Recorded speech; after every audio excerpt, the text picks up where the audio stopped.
안녕하세요. 친절한 재승식다. 다가올 한 주 미증시 주간 전망에 대해서 말씀드릴까 합니다. 오늘 진행할 내용은 지난 금요일 마켓 서머리, 그리고 제롬 파월 의장의 말을 정리해 봤고요. 제가 집중적으로 말씀드릴 거는 증권사 리포트 엿보기, 조금 빨랐던 주식시장 흔들리는 반등의 이유에 대해서 자세히 말씀드리도록 하겠습니다. 먼저 지난 금요일 미국 증시는 다우존스 지수가 3.03%, 나스닥 종합지수가 3.94%, S&P 500 지수가 3.37% 큰 폭 하락했습니다. 지난 금요일 핵심 키워드는 파월 의장 잭슨홀 연설이라고 할 수 있겠습니다. 이 연설을 통해서 시장의 단기 방향성이 나올 수도 있다라고 월가에서 보고 있었는데요. 당초 시장 전망보다 매파적인 기조를 확인하면서 3대 지수가 반등 없이 쭉 내려가는 큰 폭 하락하는 모습을 보였습니다. 파월 의장의 연설 내용에 대해서는 바로 뒤에서 자세히 말씀드리도록 하고요. 경제지표 발표가 있었는데 근원 PC 물가지수가 예상치보다 다 낮게 나오는 좋은 모습을 보였습니다. 인플레이션이 둔화되는 이와 같은 모습을 보였음에도 파월 의장 말 한마디에 하락하는 모습을 보였고요. 미시간대 소비자 태도 지수도 좋게 나오고, 그리고 1년, 5년 인플레이션 전망 또한 낮게 나오는 모습을 보였지만 시장에서는 반응하지 않았습니다. 파월 연중 의장의 말을 정리해 봤는데요.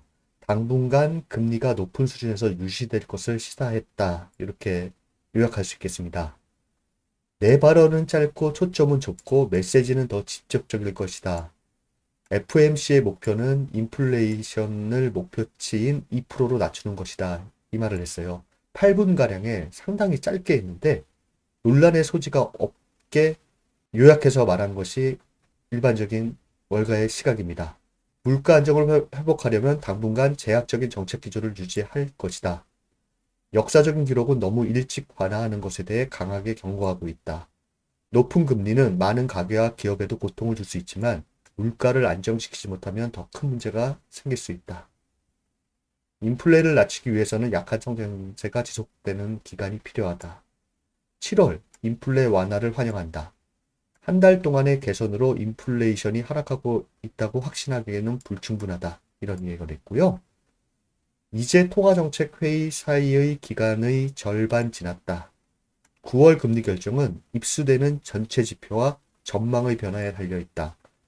어느 시점에서 통화정책 기조가 더욱 타이트해지면 금리 인상 속도를 늦추는 것이 적절해진다. 이 부분만 좀 비둘기적인 얘기를 했고 나머지 모든 이야기들은 매파적으로 이야기했다고 월가에서는 분석했습니다. 이 부분에 대해서 김영필의 3분 월스트리트라고 서울경제에서 나온 이 기사가 상당히 잘 해석한 것 같아서 한번 가져와 봤습니다. 파월 의장의 핵심 발언 8가지. 지금이 장기 중립금리여도 타이트한 고용시장 생각하면 금리 인상을 중단하거나 멈출 때 아니야. 금리 인하 기대 불러온 중립금리 발언 관련 금리 인상 지속 의지 강하게 밝혀. 오늘 제 발언은 짧으며 주제가 좁고 메시지는 더 직접적일 것. 완화적 통화정책에 대한 기대나 오해 생길 수 없도록 원천 차단. 쭉 읽어보시면 될 것 같은데요. 관심 있으신 분들은. 7월 인플레 둔화 환영, 인플레가 떨어지고 있다는 확신을 갖기에 한참 부족. 물가 피크 확신 못해. 한 달로는 턱없이 부족. 앞으로 어느 정도 노동시장 완화할 것. 실업률이 올라갈 것이며 그 정도까지 긴축을 밀어붙이겠다는 의미. 그리고 나머지 2가지는 75bp 인상 배제 않으면서 인상폭은 데이터에 달려있음 재확인. 이렇게 요약할 수 있겠습니다. 파월 의장의 말 한마디가 얼마나 시장에 큰 영향을 주는지 알 수 있는 하루였다고 할 수 있겠습니다. 주요 지표 추이 보시면 빅스지수가 17.36%나 큰 폭 상승하면서 20대 중반 위로 올라섰다는 점, 이게 살짝 우려가 되고요. 10년물 부채금리는 3%대 보였다는 점, 달러 인덱스 강세 보였다는 점, 그로 인해 금이 약세 보였다는 거, 그리고 비트코인이 2만 달러 초반대의 움직임을 보이고 있다는 점이 눈에 띕니다. S&P 업종 ETF 등등을 보시면 기술업종이 가장 큰 폭 하락했습니다. 4.27% 하락했고요. 전업종이 다 하락하는 모습을 보였습니다. 다가올 한 주, 주간 전망을 보시면요. 이번 주 핵심 키워드는 고용보고서입니다. 9월 FOMC를 앞두고 파월 의장은 경제 데이터를 보고 판단을 한다라고 했는데 그 한 가지가 고용보고서, 또 한 가지는 인플레이션 지표입니다. 시장에서는 이 두 가지 지표에 관심을 갖고 있는데요. 9월 FOMC를 앞두고 고용보고서가 현재로서는 나쁘지 않을 걸로 보고 있습니다. 실업률도 이전치와 같을 것으로 보고 있고 비농업 취업자 수는 줄 것으로 보고 있는 상태입니다. 참고로 그 다음 주에는 경제지표가 많지 않기 때문에 이 9월 2일 고용보고서 발표에 따른 영향이 그 다음 주에도 이어질 것으로 보이고요. 9월 13일 CPI가 발표되는데 현재 예상은 이전치보다는 소폭 높을 것으로 보이기 때문에 좀 변동성, 9월 FOMC를 앞두고 변동성을 내포하고 있다라고 볼 수가 있겠습니다. 또한 연준 의원들의 발언들이 줄줄이 있긴 한데 지금 시장에서 관심을 갖고 있는 것은 8월 30일 화요일 날 11시 존 윌리엄스 뉴욕 연은 총재 연설이라고 할 수 있겠습니다. 요약해 보자면 주 초에는 수급적인 측면에서 움직일 것으로 보이고요. 시장에서 가장 중요하게 보는 날은 9월 2일 금요일입니다. 또한 기술적 분석으로는 미 차트 분석가들은 50일 이평선 지지 여부에 관심을 상당히 두고 있는 상태입니다. 이 부분의 지지가 형성되느냐 안 되느냐, 여기에 큰 관심을 보이고 있는 상태입니다. 뒤에서 차트로 자세히 보여드리도록 하겠습니다. 대표지수 차트 보시면요. S&P 500 지수 50일 이평선이 지금 3,996입니다. 지금 4,000, 심리적인 지지 라인인 4,000과 3,996, 요 50일 이평선의 지지 여부에 상당한 관심을 갖고 있고, 저희 또한 이번 상승세에서 조정이 온다라고 하면 50일 이평선을 기준으로 봐서 지지냐 아니면 하락 돌파냐에 따라서 현 단기 상승의 지속 여부를 판단해 보자고 하였습니다. 50일 이평선을 이탈하면 좀 시장으로 본다 그러면 경계감을 둬야 될 것으로 보입니다. S&P 500 지수 일간 일목균형표인데요. 일목균형표상으로는 이 구름대의 지지가 형성되는가 살피시면 될 것 같습니다. 나스닥 지수 또한 똑같습니다. 50일 이평선의 지지가 형성되느냐, 여기에 미 기술적 분석가들은 관심을 가지고 있는 상태고요. 일목균형표 또한 구름대의 지지 형성 여부에 관심을 가지고 있습니다. 다우존스 지수도 역시 똑같습니다. 50일 이평선 그리고 구름대의 지지 여부, 여기에 시장은 관심을 가지고 있는 상태입니다. 필라델피아 반도체스는 주요 지지라인과 역시 50일 이평선에 딱 맞물려 있는 상태이기 때문에 이 지지 여부에 시장은 관심을 가지고 있습니다. 이 지지 여부를 깰 경우에는 좀 안 좋은 모습, 하방 압력이 좀 클 것으로 차트상으로는 보고 있는 상태입니다.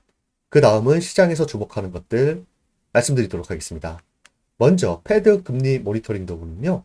75bp 인상 가능성 9월 20일과 21일 75bp 인상 가능성은 61%, 그리고 50bp 인상 가능성은 39%로 75bp 인상 가능성을 더 높게 보고 있고요. 이것의 변화는 이번 주 금요일 고용보고서 발표에 변화를 줄 것으로 보입니다. 요 밑에는 잭슨홀 미팅에서 파월 연준 의장이 말한 것을 요약해 봤습니다. 그 다음 빅스지수인데요. 우리가 빅스지수는 20 중반대를 유심히 보자고 했습니다. 하루지만 20 중반대를 뛰어넘은 상태입니다. 만약 빅스지수가 20 중반대에서 30 사이의 움직임을 보인다라고 하면 조정이 좀 더 크게 올 것이다, 이렇게 단순하게 생각하셔도 되고요. 다시 20과 25 중반 사이를 움직인다라고 하면 아주 우려할 만한 조정은 오지 않을 것이다, 이렇게 생각하시면 될 것 같습니다. 25에서 30 수준에서 움직인다라고 하면 시장 변동성은 더 클 것으로 보이는 상태입니다. 비트코인 같은 경우에는 이 하락 추세선, 여기와 맞물리는 이 박스 하단부의 지지가 상당히 중요하다고 할 수 있겠습니다. 이 박스 하단부를 이탈할 경우 하락 압력이 좀 커질 것으로 보이는데요. 주간 차트를 보시면 제가 과거에도 말씀드린 것처럼 미 기술적 분석가들은 이 고점 라인의 지지를 상당히 중요시해요. 그래서 여기에 지지를 받고 반등을 하다 다시 내려오는 과정이기 때문에 이 고점 지지가 깨질 경우 미 차트 분석가들은 장기 추세인 이 추세 라인까지 하락을 염두에 둬야 한다는 의견들이 있기 때문에 비트코인 같은 경우에는 이 고점 19,065달러의 지지가 상당히 중요하다고 할 수 있겠습니다. 그 다음은 오늘 좀 자세히 말씀드릴 증권사 리포트 엿보기입니다. 조금 빨랐던 주식시장 흔들리는 반등의 이유들. 하나 둘 차근차근 설명드리겠습니다. 증권사 리포트는 참고용으로만 활용하시는 것이 좋다고 항상 말씀드린 것처럼 참고하시면 될 것 같습니다. 신한금융투자의 리포트인데요. 베어마켓 랠리 패드 피봇이라는 건 정책 전환이에요. 지난 7월 FOMC 이후에 파월 의장의 말이 내년에 금리 인하하는 거 아니야? 라는 것처럼 정책 전환 가능성이 기인했으나 이러한 기대감 약화되는 중 기대가 다소 앞서면서 밸류 부담이 크다. 반등 과정에서 수급의 무게감 부재, 정책 이벤트 앞두고 매수 쉬어갈 시점이라고 요약할 수 있는데요. 말씀드리자면 조금 빨랐던 금융시장, 더 빨랐던 주식시장, 증시의 반등은 전적으로 긴축 전망 후퇴에 기인했고 물가 약화를 확인하고 전개된 반등 자체는 합리적이다. 하지만 시장의 통화정책 기조 전환 기대는 다소 앞서 나간 측면이 존재한다라고 말하고 있습니다. 보시면 연말까지 제한적인 금리 인상이 이루어지고 내년 상반기부터 곧장 금리 인하가 이루어져 내년 말 중립 금리로 복귀하는 피봇 기대감을 반영하면서 증시가 최근 상승을 보였는데 물가 피크아웃 가능성이 높지만 아직 정책 목표에 도달한 것은 요원한 상황에서 모두 현 시점에선 가능성 높은 시나리오가 아니다. 이렇게 분석하고 있습니다. 밑에 차트 보시면 긴축 전망 강화로 인해서 S&P 500 지수가 계속 하락을 보이다가 피봇 기대로 주가가 반등하는 모습을 보인 것을 볼 수가 있고 이 차트는 물가 상승세 정점 통과 가능성이 높아졌지만 아직 정책 목표까지는 요원한 모습을 보여주는 차트입니다. 그 다음은 피봇 기대감과 증시 반등의 토대를 흔드는 뉴스 플로우들. 7월 FOMC에서 파월 기자회견은 이전보다 비둘기적으로 시장에 해석됐지만 의사록에서는 패드 위원들이 비둘기로 돌아섰다는 증거는 없었다라고 이야기를 하고 있고요. 패드 위원들 대중과 시장이 긴축 의지 믿지 않을 때 부작용 경계 중. 이 이야기는 무슨 이야기냐면요. FOMC 이후 위원들이 계속 매파적인 발언을 했음에도 시장은 이를 계속 무시했었는데 의사록에서 위원들은 대중이 긴축 의지를 믿지 않을 때 인플레 기대 심리가 고착화할 수 있다고 우려했고 섣부른 피봇 기대감을 패드가 경계하고 있다고 해석된다. 실제로 과거 물가가 완전히 잡히지 않았을 때 통화정책이 완화적으로 돌아섰던 1970년의 경우 물가 급등은 한 번이 아니라 3파까지 이었던 경험이 있다. 이거는 파월 의장 연설에도 나왔습니다. 패드가 섣부른 피봇을 경계한 이유 1970년대의 교훈 보시면 쇼크, 쇼크, 쇼크 3번 나온 모습을 보였습니다. 그 다음 보시면 매수세와 시장 반등 숨고르기에 들어갈 시점. 반등 과정에서 수급 무게감 강하지 않아. 또 하나 생각해 볼 점은 수급인데 미국 증시는 반등 과정에서 여러모로 수급의 무게감이 강하지 않았다고 분석합니다. 반등 과정에서 평균 거래량은 하락장 대비 적었고 단기간 내 큰 폭 반등에도 불구하고 매수세가 평시 대비 유달리 강하지 않았다.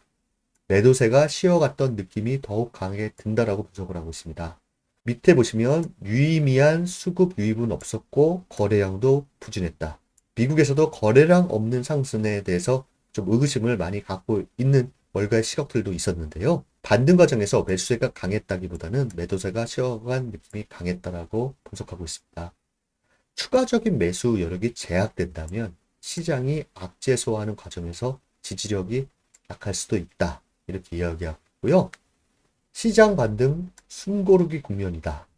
매수보다는 관망 대응 나설 시점이다라고 분석을 하고 있습니다.